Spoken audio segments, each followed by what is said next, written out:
নমস্কার বন্ধুরা, সকলে নিশ্চয়ই ভালো আছেন, সুস্থ আছেন। তৈরি করব আজকে একটা সয়াবিনের রেসিপি। সয়াবিন প্রায় সকলেরই খুব প্রিয়।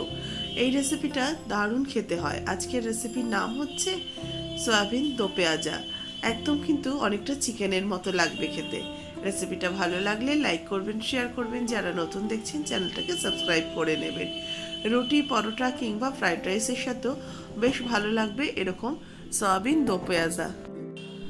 নতুন বন্ধুদের স্বাগত জানিয়ে পুরনো বন্ধুদের পাশে থাকার জন্য ধন্যবাদ জানিয়ে শুরু করব আজকের recipe. Welcome to Mimi's recipes. এখানে নিয়েছি আমি এক বাটি সয়াবিন। সয়াবিনটাকে একটু সেদ্ধ করে নেব। আর আমি নিয়েছি মাঝারি মাপের যে সয়াবিনগুলো হয় সেগুলো, খুব বড় না আবার খুব ছোটও না। আর এখানে দেখুন কেটে নিয়েছি ক্যাপসিকাম আর নিয়েছি সাথে পেঁয়াজ। ক্যাপসিকামগুলো বড় বড় টুকরো করে কেটে নিয়েছি আর পেঁয়াজে কেটে নিয়ে লেয়ারগুলোকে খুলে রেখেছি। আর ছোট ছোট করেও কিছু পেঁয়াজ কেটে রেখেছি। এবার কড়াইতে দিয়ে দিচ্ছি জল। আমি এখানে প্রায় 2 কাপের মতো জল দিয়ে দিলাম। জলের মধ্যে দিয়ে দেবো একটু লবণ আর দেবো 1/2 চা চামচ চিনি। এই লবণ আর চিনিটা ভালো করে জলের মধ্যে গুলে নেব। তারপরে আমি সয়াবিনটাকে সেদ্ধ হতে দেব। আর সয়াবিনের তো নিজস্ব কোনো স্বাদ নেই, একটু সেদ্ধ করার সময় যদি লবণ আর চিনি দেওয়া যায় তাহলে কিন্তু এই সয়াবিনটা খেতে বেশ সফটও হয় এবং সুস্বাদুও হয়। সয়াবিনটাকে মিনিট 2-3 ভালো করে ফুটিয়ে নিয়েছি ও নরম হয়ে গেছে। এবার এটাকে জল ফেলে ছেঁকে রেখে দেব। এবার কড়াইয়ের মধ্যে শুকনো কড়াইতে 1/2 টিস্পুন গোটা ধনে, 1/2 টিস্পুন গোটা জিরে, একটা শুকনো লঙ্কা, 15-20টা মতো গোলমরিচ গোটা, 2টো এলাচ, একটা লবঙ্গ আর 1 টুকরো দারচিনি স্টিক ভালো করে একটু শুকনো খোলায় এগুলোকে ভেজে নিচ্ছি।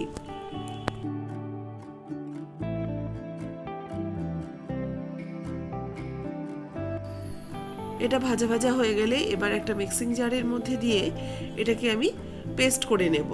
আমি শুকনো গুঁড়ো করব না, এটাকে একটু জল দিয়ে ভিজিয়ে রেখে তারপরে এটাকে আমি মিক্সিতে বেটে নিচ্ছি।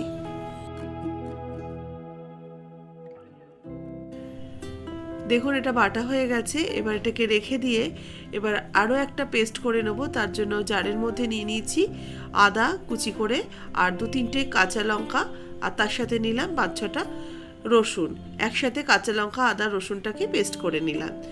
এবার কড়াইতে দিয়ে দিচ্ছি তেল। আমি রান্নাটা সাদা তেলে করব, তার জন্য আমি সাদা তেল দিয়ে দিলাম। তেল গরম হয়ে গেলে প্রথমেই কেটে রাখা পেঁয়াজ আর ক্যাপসিকামগুলোকে একটু ভেজে নেব। এই পেঁয়াজ আর ক্যাপসিকামটাকে একটু হালকা করে ভেজে নিচ্ছি। দেখুন বেশ একটা ভাজার হালকা দাগ হয়ে গেছে। এবার এই পেঁয়াজ আর ক্যাপসিকামটাকে আমি উঠিয়ে রেখে দেব।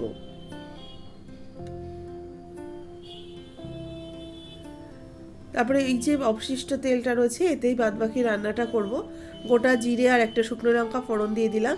এটাকে কয়েক সেকেন্ড একটু নাড়াচাড়া করে দিয়ে দেবো আমি পেঁয়াজ বাটা। এখানে একটা ছোট সাইজের পেঁয়াজকেই বেটে নিয়েছি, মিক্সিতে পেস্ট করে নিয়েছিলাম, সেটাকে দিয়ে দিলাম। এবার এই পেঁয়াজ বাটাটাকে কয়েক সেকেন্ড নাড়াচাড়া করে কাঁচা গন্ধটা চলে যাওয়া পর্যন্ত একটু রান্না করে নিচ্ছি। দেখুন পেঁয়াজটা ভাজা ভাজা হয়ে গেছে। এবার এর মধ্যে সামান্য একটু জল দিয়ে দিয়েছি যাতে পুড়ে না যায়, আমার একটু লেগে যাচ্ছিল। এবার দিয়ে দিচ্ছি আদা রসুনের পেস্ট। 1 টিস্পুন দিয়ে দিলাম। আদা রসুনের পেস্টটা দিয়েও আবারও কিছুক্ষণ কষিয়ে নেব। পেঁয়াজ আদা রসুন ভালো করে একসাথে কষালে খুব সুন্দর একটা ফ্লেভার বের হতে শুরু করে। দেখুন এখনও তাই হচ্ছে, খুব সুন্দর একটা ফ্লেভার বের হচ্ছে, যাতে পেঁয়াজ আদা রসুনটা ভাজা ভাজা হচ্ছে, ভালো করে কষানো হচ্ছে। এতে সবজির স্বাদটা অনেক গুণ বেড়ে যাবে। এবার দিয়ে দেবো হলুদ গুঁড়ো 1/2 চা চামচ, কাশ্মীরি লঙ্কার গুঁড়ো 1 চা চামচ দিয়ে ভালো করে মিশিয়ে এটাকে আবারও কিছুক্ষণ কষাতে থাকবো। বাদবাকি মশলা কিন্তু আমি যেহেতু পেস্ট করে নিয়েছি সেই জন্য এর মধ্যে আর অন্য কোনো মশলা ব্যবহার করব না। বাটা মশলাটা দিয়ে দিলাম এর সাথে, দিয়ে এবারে আবারও ভালো করে কষাতে থাকবো। এই বাটা মশলার স্বাদেই হবে এই সয়াবিনের রেসিপিটা দুর্দান্ত টেস্ট। দেখুন এটা থেকে তেল ছাড়তে শুরু করেছে। এবার এর মধ্যে টক দই দিয়ে দিলাম 1 টেবিল চামচ। টক দইটা দিয়েও ভালো করে কষিয়ে নিচ্ছি। টক দইটা যেহেতু আগে আমি ফেটিয়ে নিইনি সেই জন্য গ্যাসের আঁচটাকে কম রেখে মশলার সাথে ভালো করে মিশিয়ে নিয়ে তারপরে আঁচ বাড়িয়ে রান্না করব।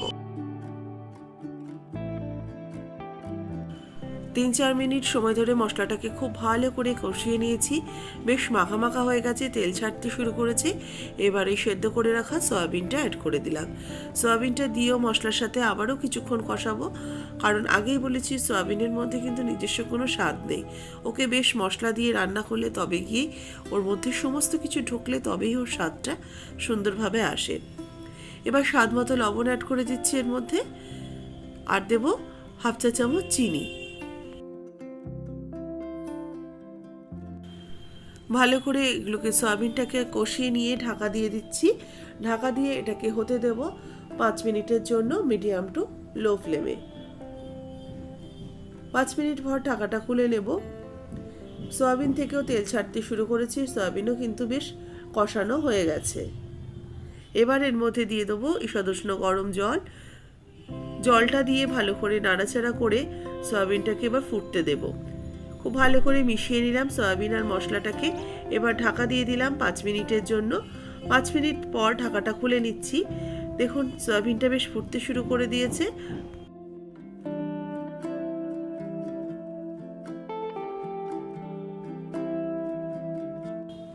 ঝোলটা যখন ফুটে ঘন হয়ে আসবে তারপরে অ্যাড করে দিলাম ভেজে রাখা পেঁয়াজ ক্যাপসিকাম। এগুলো দিয়েও ভালো করে মিশিয়ে নিচ্ছি, তবে পেঁয়াজ ক্যাপসিকামকে বেশিক্ষণ রান্না করা যাবে না, তাহলে একদম গলে যাবে। এবার এটাকে নামিয়ে সার্ভ করে নেব। তৈরি হয়ে গেছে আমার আজকের রেসিপি সয়াবিন দোপেয়াজা। একটা বিশেষ মশলা দিয়ে তৈরি করলাম, দেখতেই পেয়েছেন। এর জন্য এর স্বাদটা হবে একদম দারুণ। রেসিপিটা রুটি পরোটা দিয়ে অবশ্যই বাড়িতে তৈরি করবেন। ভালো লাগলে জানাবেন কমেন্টস বক্সে। আর যারা এখনও আমার চ্যানেলটাকে সাবস্ক্রাইব করেননি, সাবস্ক্রাইব করে নেবেন পাশে থাকা বেল আইকন সমেত।